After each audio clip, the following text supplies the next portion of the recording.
Hello and welcome to Third Shift Comics. Today we're going to be diving into Absolute Flash #1. Written by Jeff Lemire and art by Nick Robles. This issue opens with Wally in the middle of a desert, with lightning streaking off of him, wondering what has he done. He looks up at the sky, still thinking the same thing, stating that he's messed it all up again. Then his powers surge and he's gripping his head in pain, screaming no over and over again.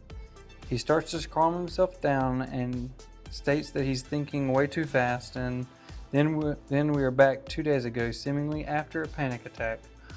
Wally is walking a railroad track, stating how he feels an attack coming on, how he can feel his body telling him that one's about to start.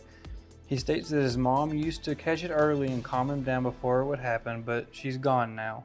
Wally states that he's alone and that other people mess things up, and he just wants to be alone because then he has control, total control. He gets back to Fort Fox, and the guards meet him and scold him about being out after curfew, and stating that if his dad catches him, he'll have a fit. Then Dr. Allen offers to walk him home to his house, and Wally thanks him and talks to him along the way. Barry states how he's a smart kid and that he knows how hard it is to grow up on a base. Then Wally gets home and Barry asks him if he wants to go see something cool. Wally says yes, and Barry takes him to his lab. Then asks if Wally's dad has told him about what they're doing down there, and Wally says nothing but research stuff.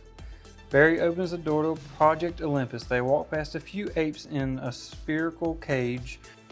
Barry then states that they are on the razor's edge of technology here and biology, stating that they're breaking new ground every day. Barry says he's read Wally's file and that he can tell he's too smart to be sitting around in the barracks or going to the half-baked school. He offers Wally a part-time job. Barry says no, that his dad would never let him do it, and Barry offers to talk to him for him, stating that once he explains, then Wally's dad will understand. Off panel, Wally's dad says that he won't and asks what he's doing down here and why Wally snuck out. Wally states that he just walked out of town and lost track of time. Barry tries explaining to Colonel West, but Colonel West says that civilians aren't permitted down here. Wally's dad tells Wally to go back to his house and they'll talk later. We jump back to the present where Wally is sitting thinking that he should have just run when he had his chance. He notices a vehicle heading his way, and then a drone of some sort shoots out and Wally starts running and runs into a cave. A team of 4 individuals is here to take Wally back. Wally runs, and as he does, his powers start acting up again. And then we are 1 day ago, and Wally is in his room playing his guitar. Then his dad walks in.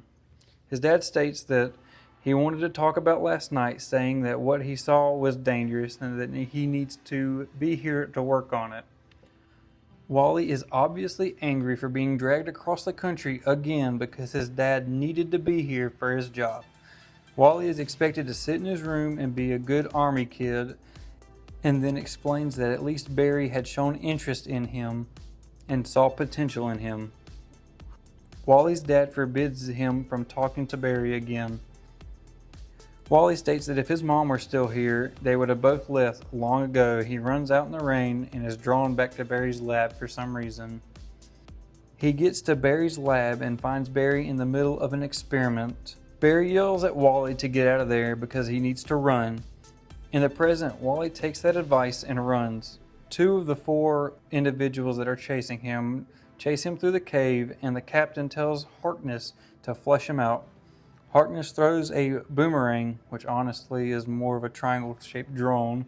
Wally is running, trying to stay calm, and flashes to what happened to Barry when he starts to get overwhelmed. Then we see Wally back in Barry's lab in the fetal position, calling Barry's name while Barry is dead on the floor as a skeleton. Wally states to himself in the present that he has killed him. Flash forward 1 year, someone is walking through the destroyed Project Olympus and accesses the computer, seeing events that haven't happened to Wally yet on a screen, and says, "Mirror, mirror on the wall, time to make this whole world fall." I really like this first issue. It's creative with the Flash mythos and has enough mainline references and characters that make you excited to see where it goes from here. The art is phenomenal and all the colors are vibrant and make every scene pop, especially the desert scenes. Overall, I'd give this comic a 7 out of 10. There were some things that I just didn't like. I don't like jumping back and forth between a story, which could be a story beat for later on down the road, could be explained later. But right now it just feels like whiplash. But overall, I would say that this is a must pick up. Thank you for watching, and just wanted to remind everyone that if you haven't already, to hit the subscribe button and leave a comment or just like the video. Thanks.